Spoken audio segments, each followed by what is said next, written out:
வணக்கம். வேந்தரின் உச்சிவேளை பகல் செய்திகளுக்காக சுகன்யா. பிரீதா, முதலில் தலைப்புச் செய்திகள். ராஜீவ்காந்தி கொலை வழக்கு விசாரணை 4 வாரங்களுக்குள் பதிலளிக்க சிபிஐக்கு உத்தரவு.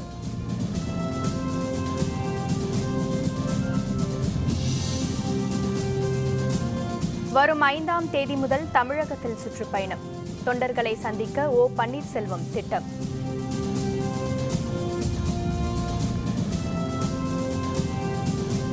ஓபிஎஸ் அணியுடன் பேச்சுவார்த்தைக்கு தயார், அமைச்சர் வேலுமணி அறிவிப்பு.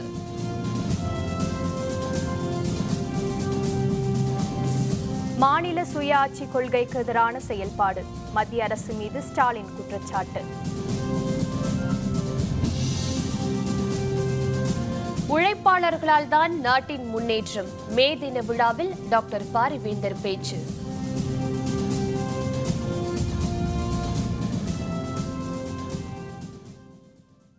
முன்னாள் பிரதமர் ராஜீவ்காந்தி கொலை வழக்கில் 4 வாரங்களுக்குள் அறிக்கை தாக்கல் செய்யுமாறு சிபிஐக்கு உச்சநீதிமன்றம் உத்தரவிட்டுள்ளது. உச்சநீதிமன்றத்தில் கடந்த 17 ஆண்டுகளாக முன்னாள் பிரதமர் ராஜீவ்காந்தி கொலை வழக்கு நடைபெற்று வருகிறது. இது தொடர்பான சிபிஐ விசாரணையை விரைந்து முடிக்க உத்தரவிடக் கோரி பேரறிவாளன் தரப்பில் வழக்கு தொடரப்பட்டது. வழக்கு விசாரணை தொடர்பான விவரங்களை சிபிஐ இதுவரை தெரிவிக்கவில்லை எனவும் மனுதாரர் தரப்பில் தெரிவிக்கப்பட்டது. இதனை விசாரித்த உச்சநீதிமன்றம் ராஜீவ் கொலை வழக்கு விசாரணை எப்போது முடிவடையும் என கேள்வி எழுப்பியது. வெளிநாட்டில் உள்ளவர்களுக்கும் வழக்கில் தொடர்பு இருப்பதால் விசாரணை முடிவடைய தாமதம் ஏற்படுவதாக சிபிஐ தரப்பில் தெரிவிக்கப்பட்டது. இதனையடுத்து 4 வாரத்தில் விசாரணை தொடர்பான அறிக்கையை தாக்கல் செய்ய வேண்டும் என சிபிஐக்கு உச்சநீதிமன்றம் உத்தரவிட்டுள்ளது. முன்னாள் முதல்வர் ஓ பன்னீர்செல்வம் வரும் 5ஆம் தேதி தொடங்கி தமிழகம் முழுவதும் சுற்றுப்பயணம் சென்று தொண்டர்களை சந்திக்க உள்ளதாக தகவல்கள் தெரிவிக்கின்றன. பன்னீர்செல்வம் இல்லத்தில் இன்று நடந்த ஆலோசனைக்கு பின் இதுபற்றி முடிவெடுக்கப்பட்டதாக கூறப்படுகிறது. அதிமுகவின் இரு அணிகளும் இணைவதற்கான பேச்சுவார்த்தைக்கு தயாராக இருப்பதாக இரு அணிகளின் தலைவர்களும் அறிவித்து வருகின்றனர். அதே வேளையில் இரு அணி தலைவர்களாலும் மாற்றுக் கருத்துக்களும் தொடர்ந்து தெரிவிக்கப்பட்டு வருகின்றன. இந்த நிலையில் பேச்சுவார்த்தைக்கு ஓபிஎஸ் அணியினர் வராவிட்டால் பரவாயில்லை என்றும் 122 எம்எல்ஏக்களின் ஆதரவு தமக்கு உள்ளதாகவும் முதல்வர் பழனிசாமி நேற்று கூறியிருந்தார். இதைத் தொடர்ந்து சென்னை கிரீன்வேஸ் சாலையில் உள்ள பன்னீர்செல்வத்தின் இல்லத்தில் இன்று காலையில் அணி தலைவர்களின் ஆலோசனை கூட்டம் நடைபெற்றது. முன்னாள் அமைச்சர்கள் நத்தம் விஸ்வநாதன், பாண்டியராஜன், மாநிலங்களவை உறுப்பினர் மைத்ரேயன், அவைத் தலைவர் மதுசூதனன் உள்ளிட்டோர் கலந்து கொண்டனர். இதனிடையே ஓ பன்னீர்செல்வத்தின் சுற்றுப்பயண திட்டம் பற்றிய தகவல் வெளியாகியுள்ளது. இன்று இரவு சென்னை புது வண்ணாரப்பேட்டையில் ஓபிஎஸ் சிறப்புரையாற்றும் மே தின சிறப்பு கூட்டத்தில் இணைப்பு மற்றும் சுற்றுப்பயணங்கள் பற்றிய அறிவிப்புகள் வெளியாகும் என எதிர்பார்க்கப்படுகிறது. அணிகள் இணைப்பு தொடர்பான பேச்சுவார்த்தைக்கு முதல்வர் எடப்பாடி பழனிசாமி தலைமையிலான அணி தயாராக உள்ளதாக உள்ளாட்சித்துறை அமைச்சர் வேலுமணி தெரிவித்துள்ளார். கோயம்புத்தூர் விமான நிலையத்தில் முதல்வர் எடப்பாடி பழனிசாமியை இன்று வழியனுப்பி வைத்த பின் செய்தியாளர்களுடன் பேசிய அமைச்சர் வேலுமணி, பேச்சுவார்த்தைக்கு பின்னர் இரு அணிகளுக்கு இடையிலான அனைத்து பிரச்சினைகளும் தீர்வு ஏற்படும் என்று தெரிவித்தார். இரு அணிகள் தரப்பில் எத்தனையோ வழக்குகள் போடப்பட்டு இருந்தாலும் அவை அனைத்தும் இணைப்புக்கு பிறகு திரும்ப பெறப்படும் என்று அவர் கூறினார். குடிநீர் பிரச்சினையில் அரசு போர்க்கால அடிப்படையில் நடவடிக்கை மேற்கொண்டு வருவதாக வேலுமணி தெரிவித்தார். நம்ம கோரிக்கைகள் நேரடியாக உட்காந்து பேசும்போது எல்லாமே சரியாகும். அமைப்பு செயலாளர் வைத்திலிங்கன் தலைமைக்குள் அமைக்கப்பட்டிருக்கிறது. ஆகவே இதை பொறுத்தளவுக்கு நாங்கள் எப்போ வந்தாலும் பேசுகிற தயாராக இருக்கோம், குழு அமைப்பு தயாராக இருக்கிறோம். எங்களுடைய தலைவரும் அவங்களும் சில ஃபோன்லாம் பேசியிருக்காங்க. அனைவரும் பேச்சுவார்த்தை கூடிய விரைவில் ஆரம்பிக்கணும் நாங்கள் எல்லாருமே எதிர்பார்த்துட்டு இருக்கிறோம். இப்போ 2 சின்னத்தை மீட்கணும், அதற்காக கண்டிப்பாக இணைய வேண்டும் என்று நாங்கள் அதுக்கு பேசுவதற்கு தயாராக இருக்கோம். முன்னதாக பேசிய சட்டப்பேரவை துணைத் தலைவர் பொள்ளாச்சி ஜெயராமன், அதிமுகவின் இரு அணிகளின் இணைப்புக்கான பணிகள் நடைபெற்று வருவதாக தெரிவித்தார். உள்ளாட்சி தேர்தல் மட்டுமின்றி நடைபெறவுள்ள மற்ற தேர்தல்களிலும் மீண்டும் அதிமுக வெற்றி பெறும் எனவும் பொள்ளாச்சி ஜெயராமன் கூறினார். மாநில சுயாட்சி கொள்கைக்கு எதிராக மத்திய அரசு செயல்படுவதாக திமுக செயல் தலைவர் மு.க. ஸ்டாலின் குற்றம் சாட்டியுள்ளார். தொழிலாளர் நாளை முன்னிட்டு சென்னை சிந்தாதிரிப்பேட்டையில் இருக்கும் மே தின பூங்காவில் உள்ள நினைவு தூணில் மலர் வளையம் வைத்து ஸ்டாலின் மரியாதை செலுத்தினார். பின்னர் நடைபெற்ற நிகழ்ச்சியில் பேசிய அவர், தொழிலாளர்களின் உரிமைக்காக கருணாநிதி பாடுபட்டுள்ளார் என்றும் மே நாளை அரசு விடுமுறை நாளாக அறிவித்தது திமுக தான் என்றும் அவர் குறிப்பிட்டார். பின்னர் செய்தியாளர்களுடன் பேசிய ஸ்டாலின், திமுக தலைவர் கருணாநிதிக்கு மருத்துவர்கள் தொடர்ந்து சிகிச்சை அளித்து வருவதாகவும் அவரது உடல்நிலை சீராக இருப்பதாகவும் கூறினார். மருத்துவர்கள் அனுமதி அளித்தால் கருணாநிதி தொண்டர்களை சந்திப்பார் என்றும் தெரிவித்தார். மாநில அரசின் உரிமைகளில் மத்திய அரசு தலையிடுவதாக அவர் குறிப்பிட்டார். பிஜேபி மாநில சுயாட்சிங்கிற கொள்கைக்கு எதிர்ப்பாக மாநிலத்தில் தேவையில்லாமல் தலையிடுறதுங்கிறது ஒரு பாயிண்ட்டு. ஆனால் அதே நேரத்தில் அவங்க ஏற்கனவே தலைமைச் செயலாளராக இருந்த ராமமோகன ராவ் வீட்டில் ரைடு பண்ணது, பாக்கி எல்லாருடைய விஜயபாஸ்கர் ரைடு பண்ணது, அந்த இதெல்லாம் ஒழுங்குபடுத்திட்டு அதுக்கு ஆக்ஷன் எடுத்துட்டு இந்த ஆக்ஷன் எடுத்தாங்கன்னா ஏற்றுக்கிறேன். இந்த ஆக்ஷன் எடுக்க வேணான்னு சொல்ல, இதுவும் ஒரு கண்துடைப்பாக இருக்கக்கூடாது என்பது தான் நான் சொல்லிட்டு இருக்கிறேன்.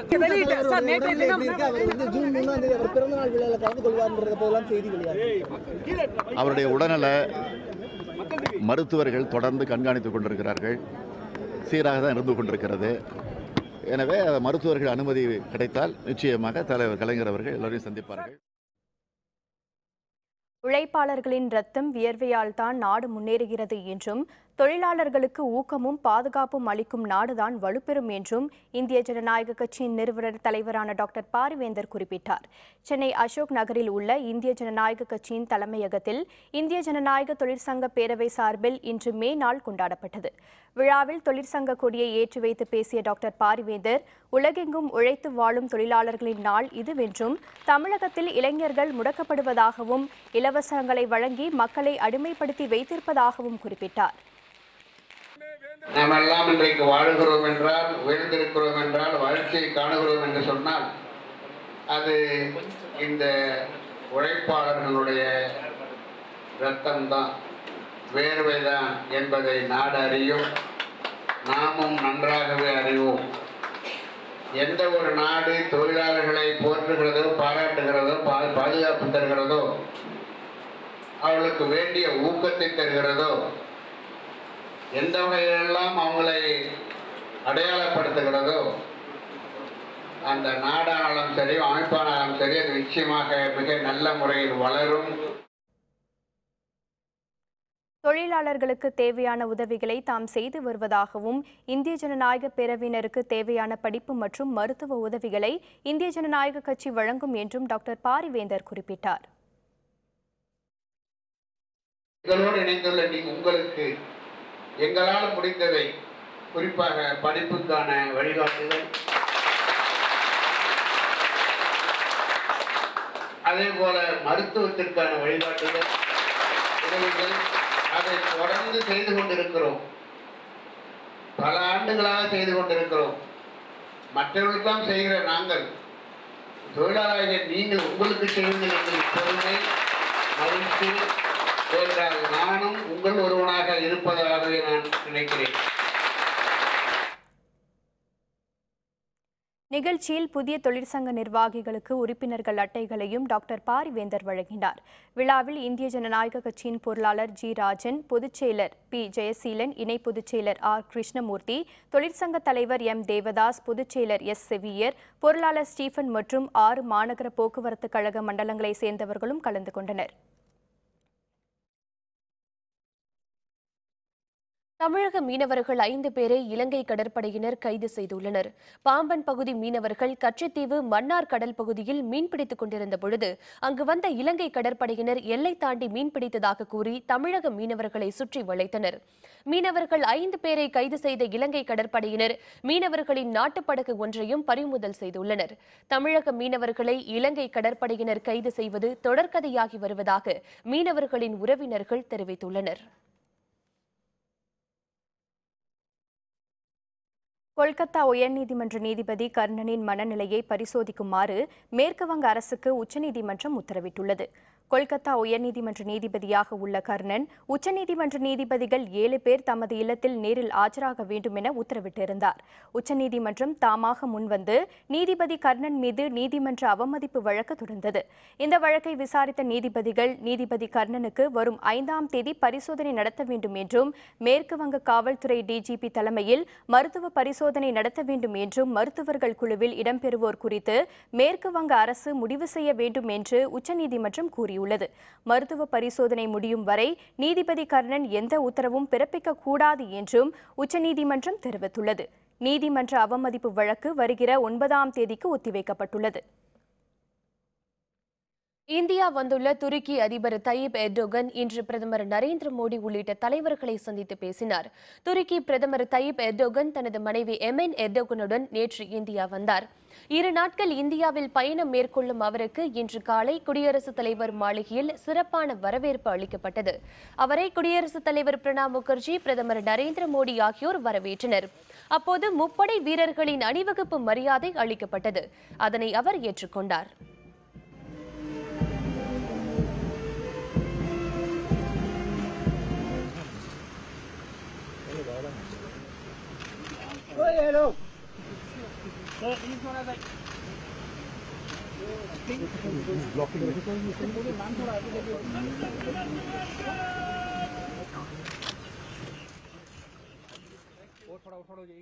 பின்னர் அவர் ராஜ்கோட்டில் உள்ள காந்தியடிகளின் நினைவிடத்திற்கு சென்று மலர் தூவி மரியாதை செலுத்தினார்.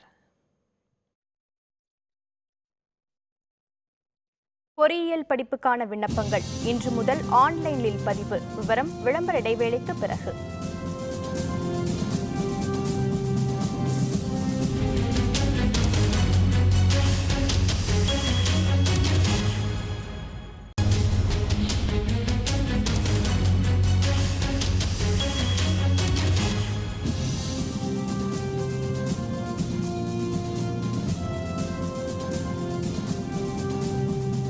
செய்திகள் தொடர்கின்றன. அறிவிக்கப்பட்ட தேதியில் 10ஆம் வகுப்பு மற்றும் 12ஆம் வகுப்பு பொதுத் தேர்வு முடிவுகள் வெளியிடப்படும் என பள்ளிக்கல்வித்துறை அமைச்சர் கே. ஏ. செங்கோட்டையன் தெரிவித்துள்ளார்.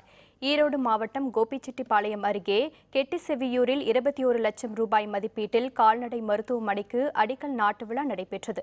இதில் கலந்து கொண்ட அமைச்சர் செங்கோட்டையன் செய்தியாளர்களுடன் பேசியபோது தமிழகத்தில் பள்ளிக்கல்வித்துறை வெளிப்படைத்தன்மையுடன் செயல்படுவதாக குறிப்பிட்டார். அடுத்த ஆண்டு இறுதிக்குள் அனைத்து மாணவர்களுக்கும் மின்னணு அடையாள அட்டை வழங்கவும், அரசு பள்ளிகளில் மாணவர்கள் சேர்க்கையை அதிகரிக்கவும் பல்வேறு நடவடிக்கைகள் மேற்கொள்ளப்படுவதாக செங்கோட்டையன் தெரிவித்தார்.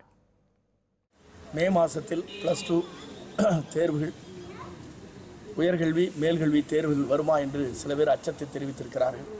குறிப்பிட்ட நேரத்திலே அந்த தேர்வின் முடிவுகள் நாங்கள் அறிவித்ததைப் போல அவர்களுக்கு அந்த தேர்வு முடிவுகள் அறிவிக்கப்பட்ட தேதியிலேயே அறிவிக்கப்படும், அந்த பட்டியல்கள் வெளியிடப்படும் என்பதையும் நான் இந்த நேரத்தில் தெரிவித்துக் கொள்கிறேன்.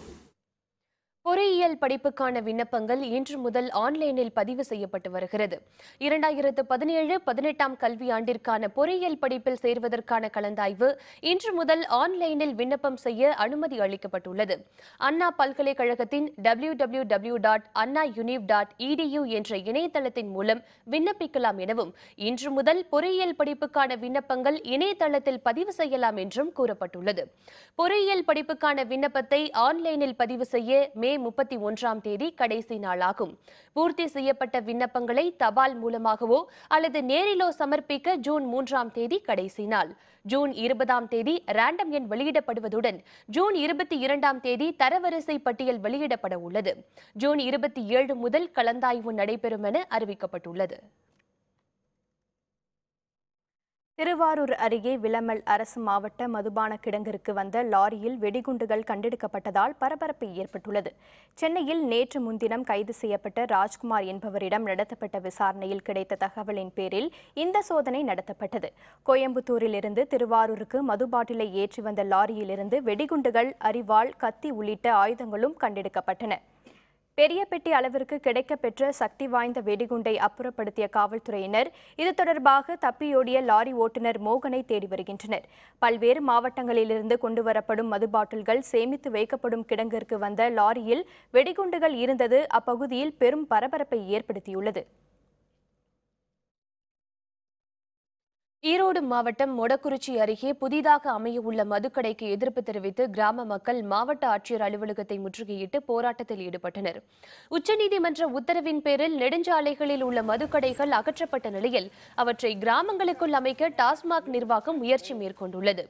இந்நிலையில் மொடக்குறிச்சி அருகே உள்ள ஈஞ்சம்பாளையம் பகுதியில் புதிதாக மதுக்கடை அமைக்க எதிர்ப்பு தெரிவித்து ஈஞ்சம்பாளையம், பொன்னம்பாளையம் ஆகிய கிராமங்களைச் சேர்ந்த மக்கள் ஈரோடு மாவட்ட ஆட்சியர் அலுவலகத்தை முற்றுகையிட்டு போராட்டத்தில் போராட்டத்தில் ஈடுபட்டனர்.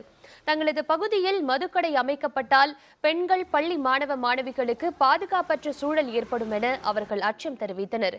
போராட்டத்திற்கு பிறகு மாவட்ட ஆட்சியர் பிரபாகரிடம் அவர்கள் மனு அளித்தனர். ஒட்டி தள்ளி இருக்கிறதுனால நாங்கள் வந்து பஸ் ஏறதுக்கும் எங்களுக்கெல்லாம் பாதுகாப்பு கிடையாதுங்க.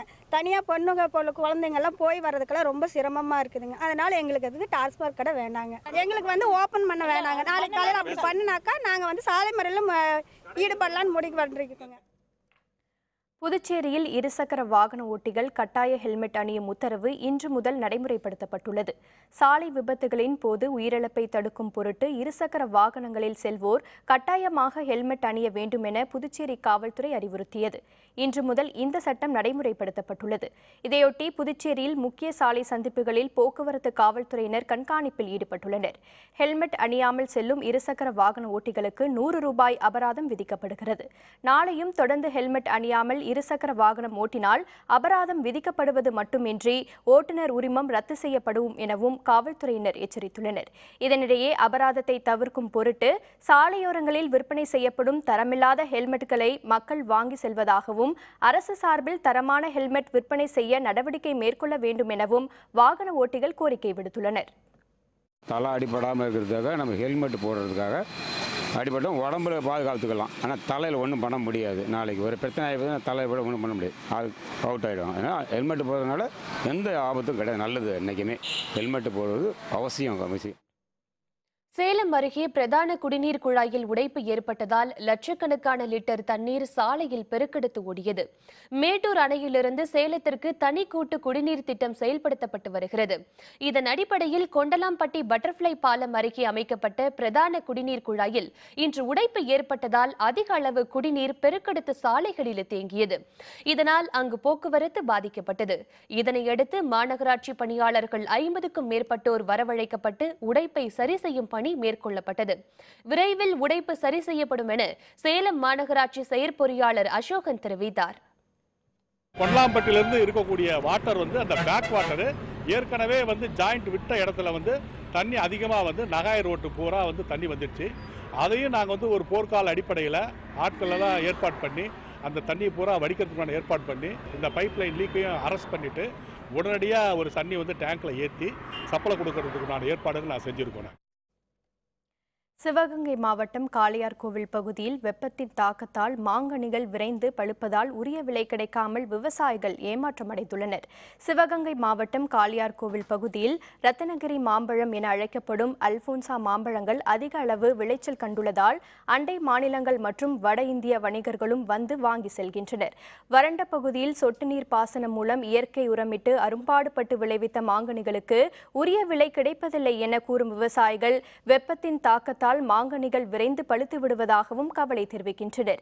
எனவே இந்த பகுதியில் குளிர்பதன கிடங்கு அமைத்து தர அரசுக்கு அவர்கள் கோரிக்கை விடுத்துள்ளனர். 5 வருஷத்துல இருந்து இந்த மாம்பழங்கள் நாங்கள் எடுத்துக்கிட்டு இருக்கோம். மாம்பழம் எடுத்து விற்பனை செய்யறது இந்த பகுதியை விற்றோம். அது சரியான விலை கிடைக்கல. இன்னைக்கு விவசாயத்தில் இயற்கை சூழல் பருவநிலை மாற்றத்தினால் மிக சிரமமாக ஆட வேண்டியிருக்கு. கிட்டத்தட்ட ஒரு 300-350 ஏக்கரால் மாம்பழம் செடி போட்டிருக்கிறாங்க. பூரா அல்போன்சா தான். இந்த அல்போன்சா நல்ல கலராகவும் இருக்குது, நல்ல டேஸ்ட்டாகவும் இருக்குது. நான் இந்த வாட்டி கொஞ்சம் இந்த மழை ஒரு நாள் நல்லா பேஞ்சதுனால அது அப்படியே பிளாக் விழுந்து கொஞ்சம் ரேட்டு ரொம்ப கம்மியாக போயிட்டுருக்குது. இது நாங்கள் அனுப்புறது பாக்ஸ் போட்டு கேரளாவுக்கும் கர்நாடகாவுக்கும் மும்பைக்கெல்லாம் அனுப்பிட்டுருக்குறோம். ஸ்ரீ ராமானுஜரின் 1000வது அவதார திருநாளையொட்டி ஸ்ரீபெரும்புத்தூரில் நடைபெற்ற தங்க பல்லக்கு வீதி உலா நிகழ்ச்சியில் திரளான பக்தர்கள் பங்கேற்றனர். ஸ்ரீபெரும்புத்தூரில் அமைந்துள்ள அருள்மிகு ஆதிகேசவ பெருமாள் மற்றும் பாஷ்யக்கார சுவாமி கோவிலில் ஸ்ரீ ராமானுஜரின் 1000வது திருநாள் கடந்த 22ஆம் தேதி தொடங்கி நாளை வரை நடைபெறுகிறது. காலை மஞ்சத்திலிருந்து புறப்பட்டு தங்க மண்டபத்தில் ராமர் மற்றும் தாயார் ஊஞ்சல் சேவை நடைபெற்றது. இதையடுத்து அலங்கரிக்கப்பட்ட தங்க பல்லக்கில் ராமானுஜர் வீதி உலா புறப்பட்டார். இதனை திரளான பக்தர்கள் கண்டு வணங்கினர். விழாவையொட்டி அவதார மண்டபம் முழுவதும் பழங்கள் மற்றும் பூக்கள் மூலம் தோரணங்களால் அலங்கரிக்கப்பட்டுள்ளது.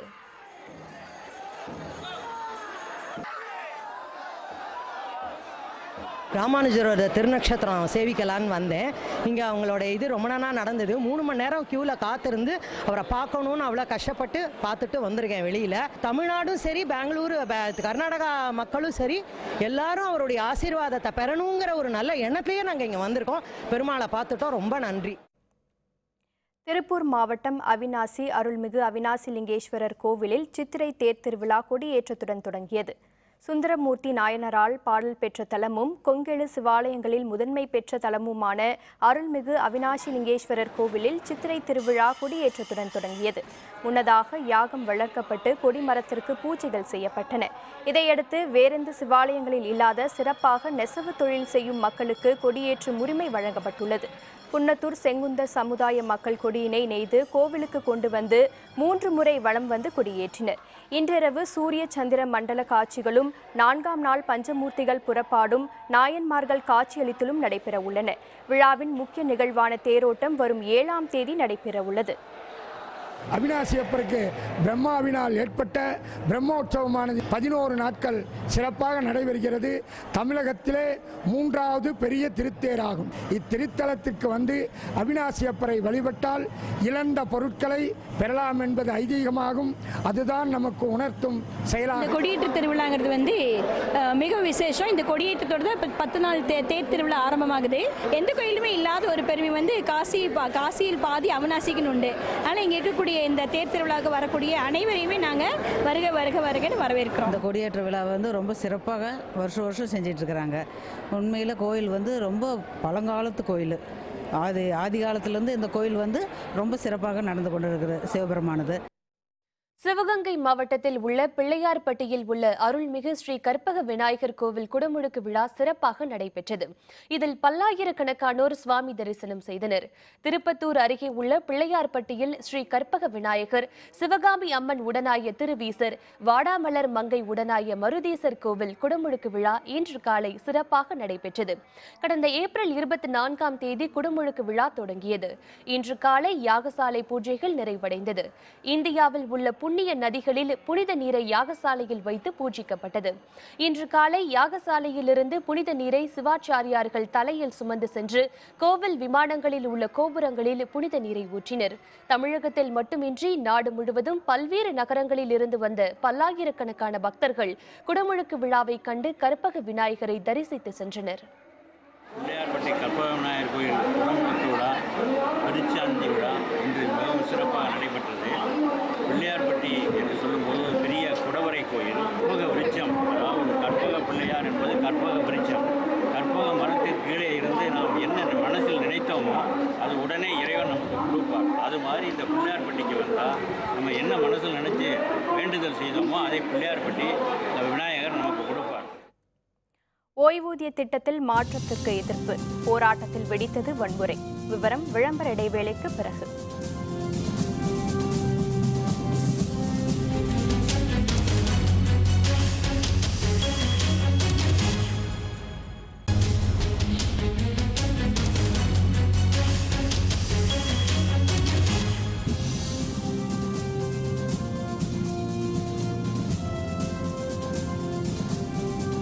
செய்திகள் தொடர்கின்றன. இனி அயலக செய்திகள்.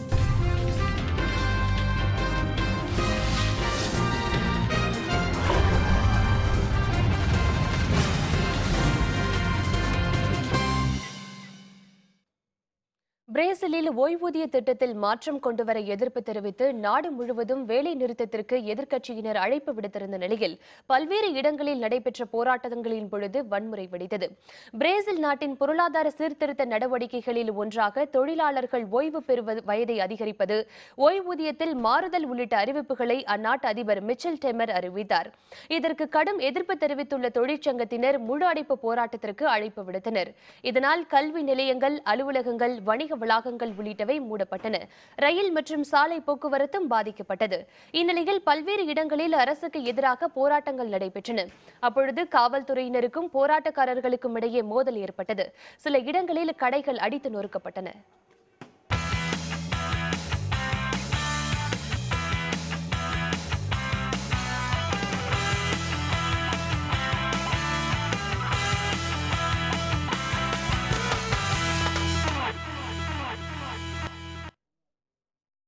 பிரிட்டனில் நடைபெற்ற டூர் டி யார்க்ஷயர் சைக்கிள் பந்தயத்தின் 3வது சுற்றில் பெல்ஜியம் நாட்டு வீரர் வெற்றி பெற்றார். இந்த தொடரின் 3வது சுற்று பிராட்ஃபோர்ட் முதல் ஷீட்ஃபீல்ட் வரையிலான 194.5 கிலோமீட்டர் தொலைவுக்கு நடைபெற்றது. இதில் சிறப்பாக சைக்கிள் இயக்கிய பெல்ஜியம் நாட்டு வீரர் செஜ் பாவெல்ஸ் முதலிடம் பிடித்தார். ஸ்பெயின் நாட்டு வீரர் ஒமர் ஃப்ரையல் 2வது இடத்தை பிடித்தார். 3வது இடத்தை பிரான்ஸ் வீரர் ஜொனாதன் ஹைவர்ட் பெற்றார். மீண்டும் தலைப்புச் செய்திகள். ராஜீவ்காந்தி கொலை வழக்கு விசாரணை 4 வாரங்களுக்குள் பதிலளிக்க சிபிஐக்கு உத்தரவு.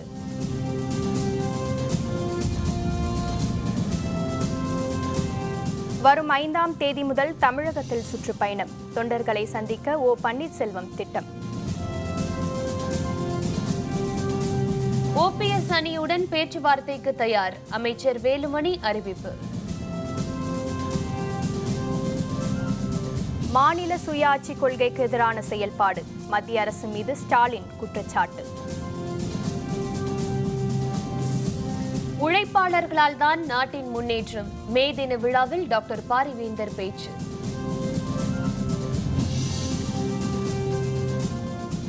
இத்துடன் வேந்தரின் உச்சிவேளை பகல் செய்திகள் நிறைவடைந்தன. மீண்டும் மாலை 6 மணிக்கு வேந்தரின் அந்தி மாலை குறுஞ்செய்திகளில் சந்திப்போம். வணக்கம். வணக்கம்.